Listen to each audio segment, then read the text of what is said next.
Hi, I'm Sandja Brügmann, and this is Passion Talk. I have a very special guest with me today. It's Brian Robertson from Holacracy. Am I pronouncing that right? Yes, you are. Holacracy. I just went to a really interesting lecture with Brian. He's here in Copenhagen visiting us. So let's dig into some of these questions around holacracy and changing the organizational structure of a company. Great. Because as you were saying, holacracy is a radical new way of restructuring power. Organizing power. Organizing power. So when I hear the word power, oftentimes it sounds a little like heavy, negative, etc. Yeah. So how do you see power? Well, that's one of the reasons I use it. It's a word that has some weight to it, Yeah, and sure. it's almost like we kind of don't like thinking about it in organizations today, but I think the topic's really relevant, right? It's the way we organize centralizes power in a CEO or equivalent at the top of a hierarchy, Mm-hmm. and then they break it down. And there's power there. There's a lot of power there, and we're used to that. We defer to it. We look to our bosses to bless our decisions, to give us permission to act, all of these things. And that fundamentally comes from a way of organizing power that we take for granted, that we assume, of course, power starts centralized in a person and then broken down a hierarchy. But there are other ways to organize power, and it took me a while to figure that out in my own journey looking for better ways to organize. But that's what my work is all about, a new way of organizing power. Mm. So I have so many questions. So I love the initial visual you're giving when you're a pilot. Are you still a pilot, or you were? Technically, the license never expires. Yeah. But you were only up once. You wouldn't want to fly with me. Oh, that's funny. So you're telling this story about the low voltage lights showing in the as you're up flying, and how you kind of ignored that. Well, maybe you can tell this story yourself and how it relates to organizational structures, because it makes a lot of sense. Yeah, this was an inspiration for me in my own journey looking for new ways of organizing.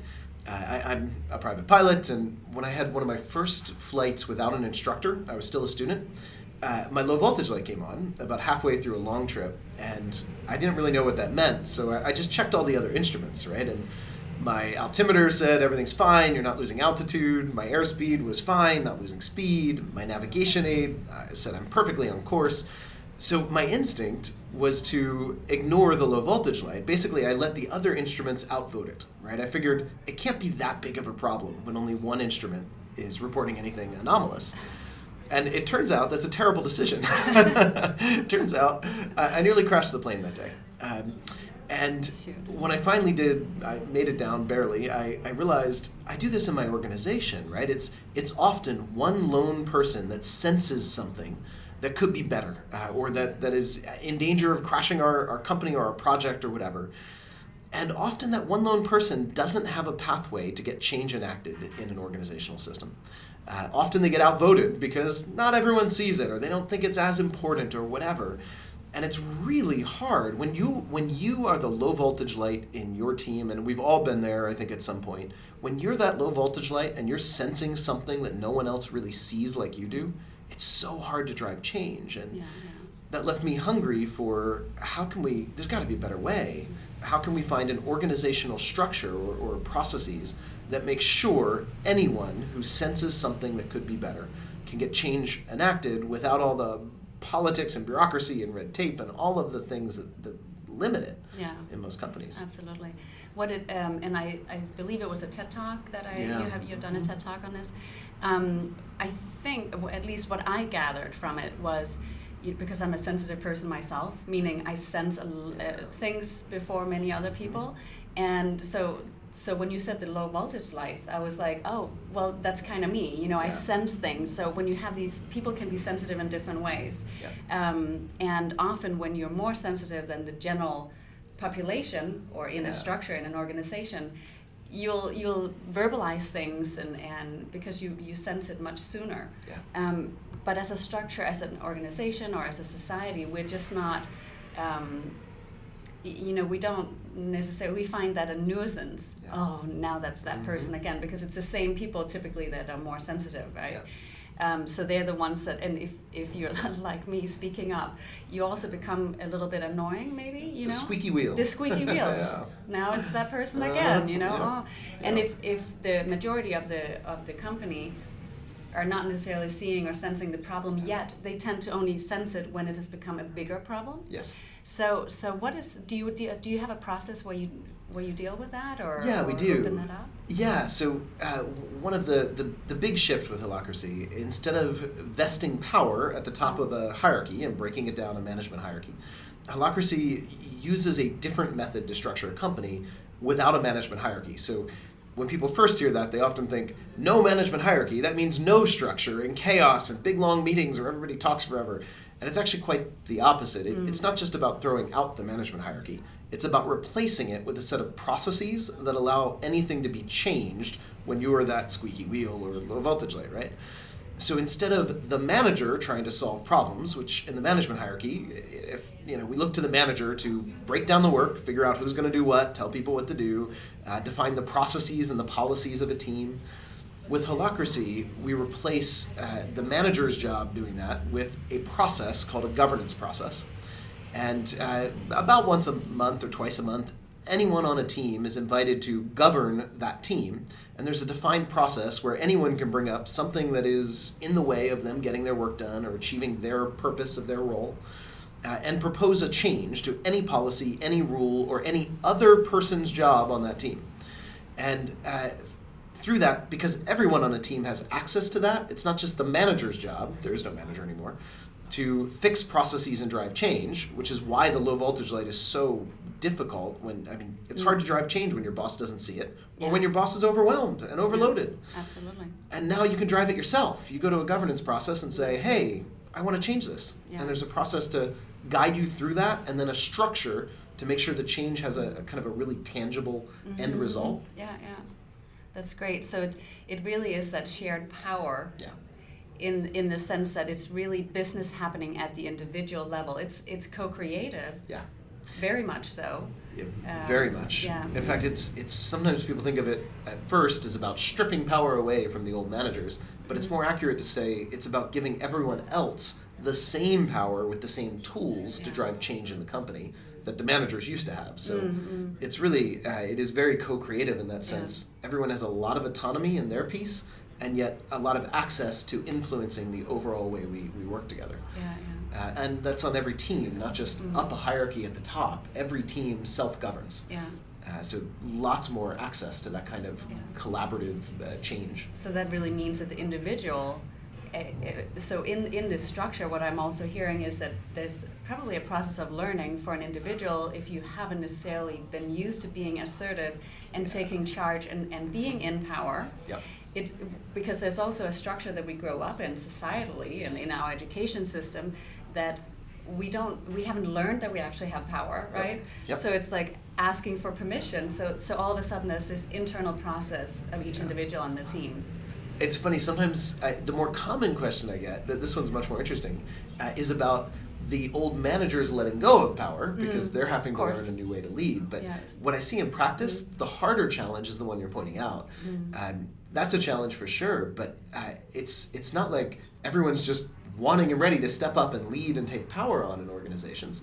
They might think they do sometimes. We all think we might want that. Absolutely. Yeah. To me, I use the metaphor, it's a lot like when a teenager grows up, leaves home, and suddenly has to be an adult in the world. And no one's quite ready for that when you go out and do it. And we've, especially if you've grown up in a very hierarchical family where you were a child and there was a parent that called the shots. It takes a while to adapt to being an adult, being autonomous, having real leadership of your life. And the same is true in companies. When companies bring in and adopt Holacracy, there's this adjustment period and a behavior change that's needed of people stepping up, and it's scary. It's like being naked, suddenly you're exposed, you have to lead. There's not a manager to hide behind, you make the decisions in your area in the business in this system. And that's it takes a level of stepping up. But I also think, it evokes it, right? It's like there's no better way to learn to be an adult than leave home and have to. Yeah. You're thrown into it. Thrown you're into like, it. Yeah. But and you mentioned also today during your talk that there's it takes about 6 months, you said, for if you really integrate and you have a good coach, good setup where you're learning these skills and you're actually implementing them on a daily basis. About 6 months. At that time, you feel more comfortable. Yeah. but you probably haven't really at that level of proficiency. Yeah. Probably takes a little more time. Though. It does, and it's almost such a change from the way we operate in our management hierarchies, where we defer our power up the hierarchy, and up the hierarchy, our job is to kind of. It's very easy to slide into micromanagement and directing all the action instead of creating other leaders, which Holacracy kind of forces you to do. And it's uncomfortable. In fact, if it's comfortable, you're doing something wrong, right? In most companies, the first few months is profoundly uncomfortable, right? We're changing the way people are used to relating to power, relating to their own power, to others, to leading their piece of the system or following. And it's a journey. It brings up. So I work with conscious leadership and conscious business. So cool. Holacracy is a wonderful model, like a path. Like you're saying, teal organizations is a more of a philosophy or a paradigm, and Holacracy is a way to actually get there. Yes. So I'm very excited to actually learn more about the methods and how to get there. So one thing you said, which I have come to that place myself where I see tension as an opportunity for growth, and tension can be exciting, but it takes it, and you said that today in your speak, and I could hear the audience kind of like,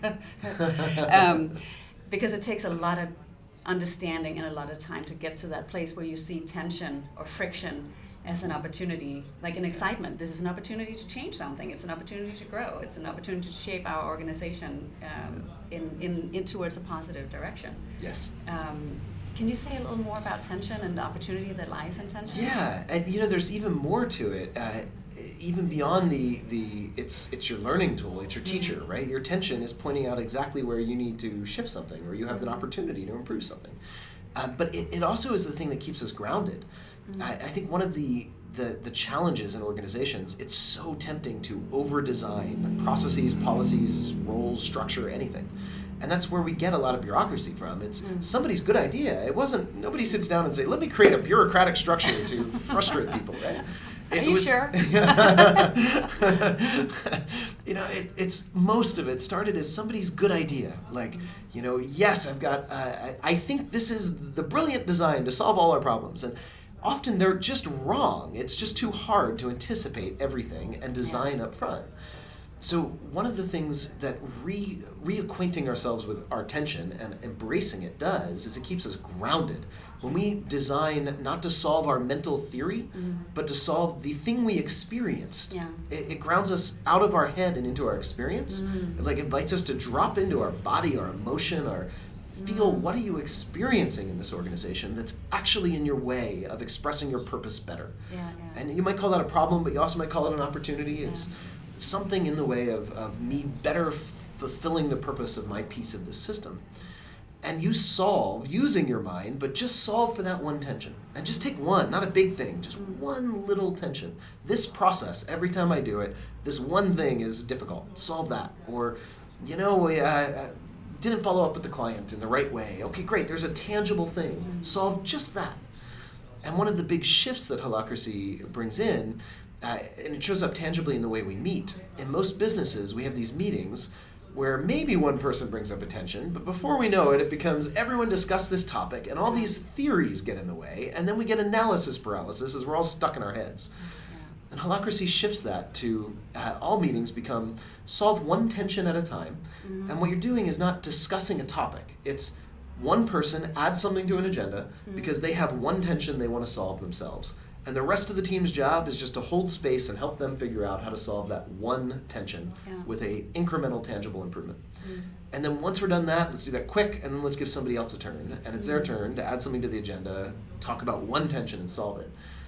And it's really amazing the creativity that happens through this more evolutionary process that's grounded. So for me, that's the ultimate opportunity in really owning the sense of tension. It's a teacher, but it's also our grounding force. It keeps us using our head in service of something instead of running away Yeah. with us. It's a sign that there's something that's not quite working. So Yeah. rather than shutting down to that, we're actually going towards it and Yeah. figuring out, we might not know the result, but let's bring it up. There's something here that's not working. Yeah. And so exactly. it doesn't become hour-long meetings discussing something that doesn't work. You actually have to come up with you said 3 minutes. It's like, okay, Yeah. solution. It might not be the end solution, but a solution for now. You get closer to the end goal. Is that one of the incremental? organizations that we've been helping measured this, actually. They measured before and after Holacracy, how long on average does it take in a meeting to bring up attention, which we might not call it that before, but people do that. How long does it take to get to a clear action or decision to solve the tension? And the reduction was something like 94% after Holacracy, a reduction in time on average to get from tension to clear action. But the more interesting data was they tried to measure the same for what about when the tension requires a change to the policies of the company or to the job descriptions, the roles of the company, the core processes. And they tried to measure that before and after because Holacracy gives you processes to change those things. And they couldn't measure it because before, all the surveys came back infinite. Right? We spend hours talking about that stuff, but it doesn't matter how long we talk about it. We simply cannot drive change in our core policies and power structure, the roles and the policies of the company.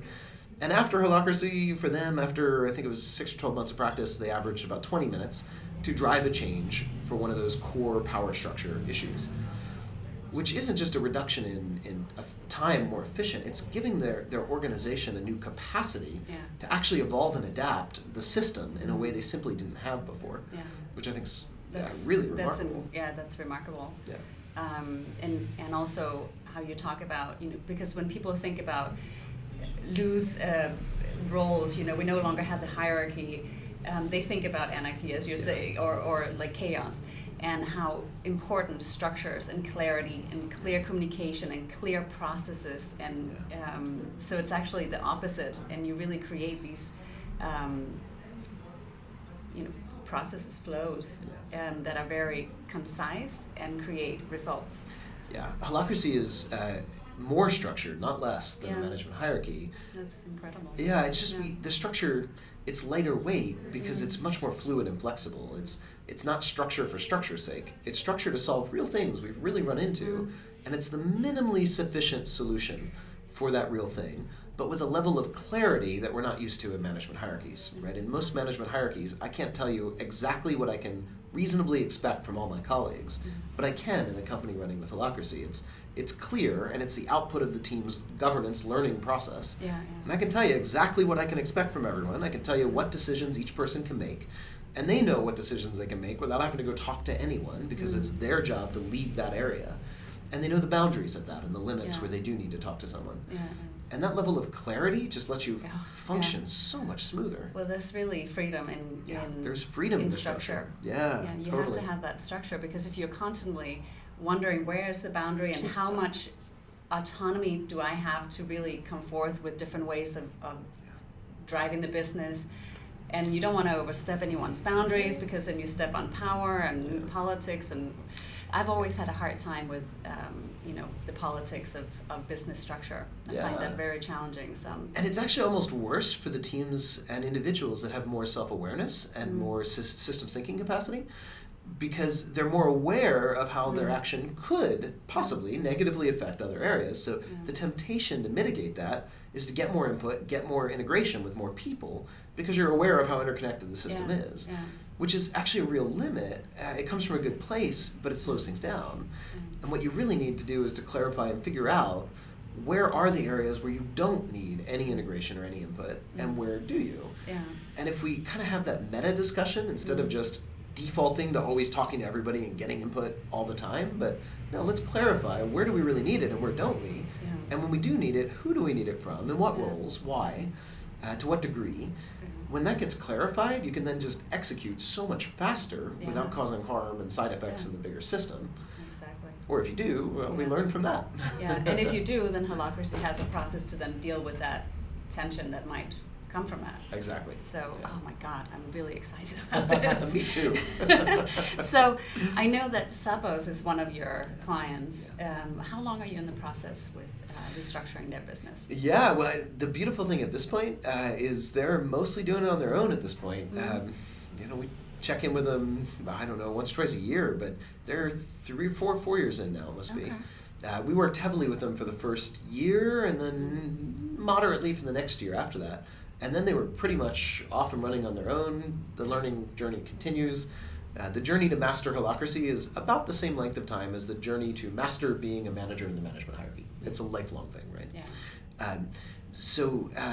But I have to hand it to Zappos. They're the largest company that's really done it across the entire organization. And they jumped in, and they're doing awesome. I mean, not without challenges, of course, any change of that size, but they're doing so well with it, and they're so committed. And I've watched that system transform from a healthy management hierarchy. Most companies adopting this aren't dysfunctional, terrible. They're healthy, good companies and cultures into something else, into this self-organizing system. It's really cool. Yeah. Well, I would think that if, like you're saying, it's typically, I would think that the decision needs to come from the top leader, right? Yeah, ideally, yeah. We have cases where there's a department in a larger company where the leader of the department adopted. It still has to come from the leader of that department. Yeah. And it's possible, it's just really hard. They're in a broader system that is, there's a lot of antibodies to this kind of thing in a broader corporation. I would think so. But like any change. Yeah. And coming from if you come from a structure that's very traditional, bound to hierarchy, then it's very difficult. I mean, that change would be, there's so much learning in that. So certainly rather healthy cultures that see that next step, or that, really taking it all the way. Yes. But so people that thrive, I've heard, and I don't know if it's an urban legend, but I've heard that in Zappos, that when they started to integrate Holacracy, that some people left the organization because they didn't do well with that structure. Is that true, or is that just a myth? Well, the press have a funny way of reporting things sometimes and sensationalizing the mundane. So what actually happened? Actually, it is an interesting story, just not what the one that's reported on. They realized with any change of this magnitude, of course you're going to lose people. That's normal with any kind of massive change like this. But rather than having those people resist it for a long time and then trickle out over the next 2 years, they actually offered a huge severance package for anyone that just said up front, I don't want to be part of this change, and left. And it was like an average of 6 months of pay, and some people actually quite a bit more than that, minimum 3 months. And then they're mostly a call center. They had 17% of people take that buyout offer and leave all up front instead of drifting out over the next couple of years. And what I find fascinating, if you read the press, it's like 17% left. But what call center can offer an average of 6 months pay for call center workers to and not have 90% turnover, right? Like they had 80-some% stick around, 80-some% of their staff turned down a massive payout to be part of this transformation. So, but it's always cool. The perspective that you're looking at something. You can always see. You can always take both, and I think it actually helped them because people that left would have resisted. Yeah. And they got out before. And it's hard. It's very hard when you have those people resisting a change process. That really makes it almost impossible. Totally. Yeah. Well, that's great. Yeah. Let's see. So of course, the question that I know that most people would ask, and you did touch on it before also, was how does a top leader, the CEO, deal with giving away some of that power? Yeah. So, as a former CEO, that's my background. Now I operate in a company. There are no CEOs. There's Holacracy. There's distributed authority, peer-to-peer, system, totally different. I don't feel like I have less control. I feel like I have more control. In general, I have less control to just drive people with my ego, which is control that, okay, I confess, on my bad days, I want that control back, but mostly I'm comfortable giving it up. But I have more control to help my organization express its purpose because I have more tools. I have a governance process that I never had in the management hierarchy. And the output of that process gives us these really clear roles and policies and structure that's lightweight and dynamic and lets me encode how I want the organization to work way better than I ever had in a management hierarchy. The difference is, so does everyone else. Everyone else has more control. It's not about stripping away power from the top. It's about raising power throughout the system so that everyone has access to the same tools that typically only a CEO does to design the company. Now, yes, I have to go through a governance process for this. I can't just turn to somebody and mandate and demand. But there's a freedom in that. As a CEO, I one of the things that would really bother me is when I just wanted to give somebody my opinion but not take responsibility for their area. That's really hard. If I go to a worker as a CEO and I said, hey, let me give you some ideas and advice, nobody takes that as ideas they can just say no to, right? They take that as directive from the CEO. Which puts a huge burden on me of I can't share my wisdom and my ideas unless I end up taking responsibility for somebody else's job and area and make the decisions. And that's a huge burden. Now, with this, my colleagues know that I actually don't have the authority to tell them what to do like a CEO would, which liberates me to go to them and say, let me give you my advice. Let me give you my ideas. This is your area to lead. And if maybe a new person comes to me and asks me, what should I do about something? I can push it right back and say, look, I don't have the authority to answer that. That's your role to lead. If you want my help and advice, I'd love to give it. But be clear, I don't know enough to make the decision. That's your area, and I don't even have the authority to. So for me, that's so much more power. I feel so much more powerful to drive change for my purpose. I can use my wisdom in a way that I had to hold back to avoid disempowering others in a management hierarchy. And I don't have to solve everything. Now there's other people that stress out about tensions and they bring up changes and propose things. And while I've been traveling in this trip, I saw one of our business lines got totally reorganized and they changed some massive things in how the business works. I had nothing to do with it. And that's just kind of exciting, I see learning constantly happening that I don't have to be involved in. So again, I don't feel like it takes letting go. What it takes letting go of, there is something in the transition. It takes letting go of my habits of how I've led in the past, and it takes letting go of, it takes stepping into my own fear of, is this kind of dynamic, self-organizing environment going to get the control and the results I need? I don't have to just totally take a blind leap of faith. I get to watch it and see if it gets those results, but it does take a bit of a leaning in to the unknown and the fear of that, and then reorganizing the way I lead and the way I show up and influence, and learning a new process that everyone starts as kind of a beginner at. So I don't want to underplay it. There's a lot there, and it takes a pretty incredible CEO, I think, to choose this system. But it doesn't take one that just wants to hope that everything's fine without their influence, because they have influence. They have more influence. And so does everyone else. So how did you, I'm so curious about your own journey towards this, because, as working with conscious leadership, there's so much, it is a consciousness process to come to this place where you can share power in self-organizing systemic principles. How do you, what was your own journey? So I started fairly young. My background's in software. I was a software developer from a very, very young age, and I dropped out of every school I'd been in, and really had a fascination of how we humans work together. So I kind of quickly went into the management ranks when I was pretty young, and still in the software world, but really looking at the human systems. And I realized how much of the challenges that we were calling technical challenges in my software company were not. They were human challenges and change challenges and all this. And I got myself interested in my own consciousness development and conscious leadership, and I started a software company about 15 years ago of my own to be a laboratory, to experiment. And I didn't know what exactly I was seeking. I just had this sense that there's got to be a better way, right? There's just got to be a better way to organize. I had been so pained in the management hierarchies I'd been in. And so I experimented, and it was, at first I didn't even question the power structure. In fact, at first, my assumption was I wanted a more conscious culture and conscious leadership, which I did. But as I got more of those things, I realized there's a limit to it. And I started talking and connecting with more people that were professional leadership development coaches, and I kept hearing the same thing, which is even when a leadership development coach is wildly successful at helping somebody catalyze their own internal transformation, that person then goes back into the same company with the same processes and systems and bureaucracy and structure and politics.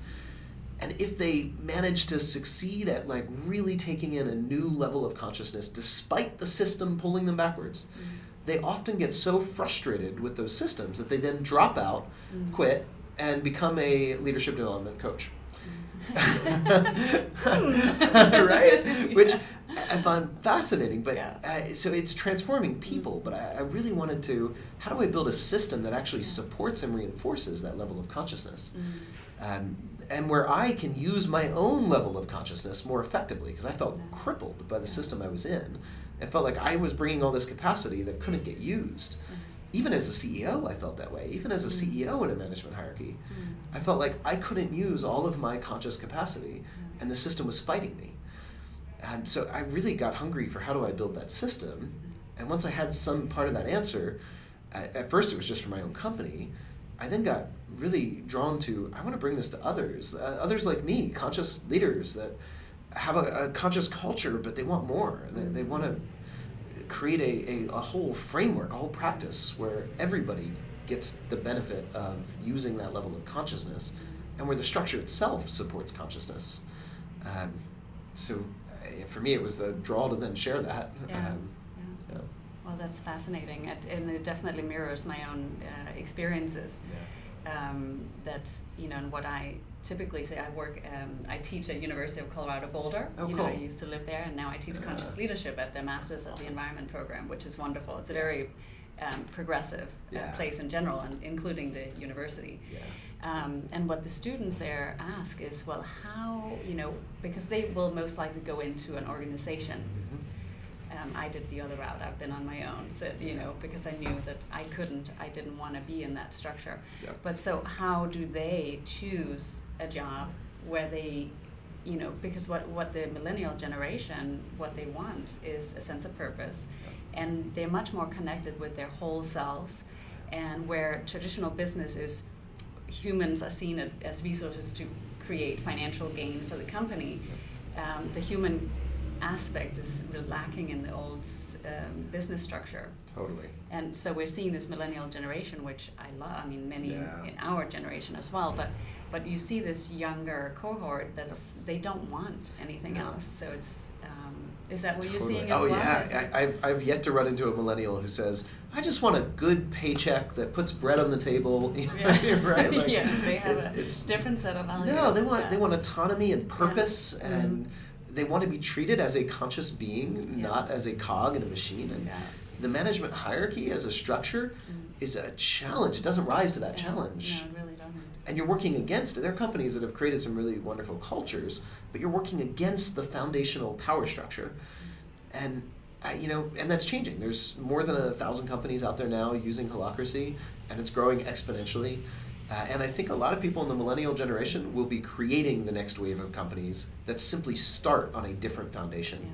And in fact, we've seen that now, several startups run by younger generations that say, we don't want to build a company the way our great-grandparents did, We want to use a different foundation to begin with that supports self-organization and that harnesses consciousness and invites consciousness instead of resists it. Absolutely. So what are there some, now you mentioned Sappho, so we talked about Sappho's a little bit. What are some of the other companies that you have or are what amazes me is just how broad it is. It's not any given industry or sector or country. I mean, it's just so wild. So there's, like Zappos, there's some high-tech software businesses, but there's also some manufacturing businesses. There's the government agency, the one example I mentioned earlier that measured the time to get decisions, that came from the department within Washington state government, right? Which is just... That's wonderful. Yeah. I love hearing that. I know. Tell me about it. And Dubai, I've been in Dubai a lot lately. There's 2 government agencies in Dubai that are adopting Holacracy now. So it's in government. There's very small company, a lot of startups, a lot of small family-run businesses. in the U.S., they're all over the map. In France, there's an energy company that's it's a subsidiary of one of the largest energy companies in the country. Old school, bureaucratic, over a century-old company kind of thing. But this subsidiary with several hundred employees is running with Holacracy, and they're hoping to infect the broader organization and system someday and start changing that. So there's that, and it's just so, you name the kind of company, there's probably one in that general area. There's an investment fund running this way and bringing it to their portfolio companies near where I live. There's just so many. That's great. Is it still, you're from the U.S., so is it a concentration of American companies, or, you're mentioning, no, it's all over the map? No, it's America's way behind. Oh, really? Oh, that's so interesting. Isn't that? Yeah, I wish it wasn't the case. It means I have to travel a lot longer to do my work. No, there's certainly a lot happening in America, but it's not nearly as fast growing as Europe, especially. And we're now seeing the beginnings of a pretty quick growth curve in other parts of the world. There's some early but movement happening now pretty quickly in China, Dubai, and all over Europe. And including, I would have guessed places like Amsterdam and the Netherlands would be early adopters of this, and that's true.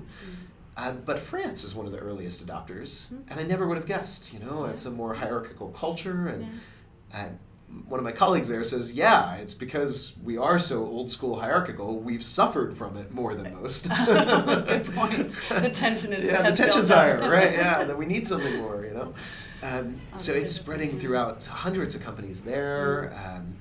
Same in other parts of Europe. It's just seen booming growth. And America, there's some, but it's lagging. We're working to change that, but I don't know why. It's more popular elsewhere.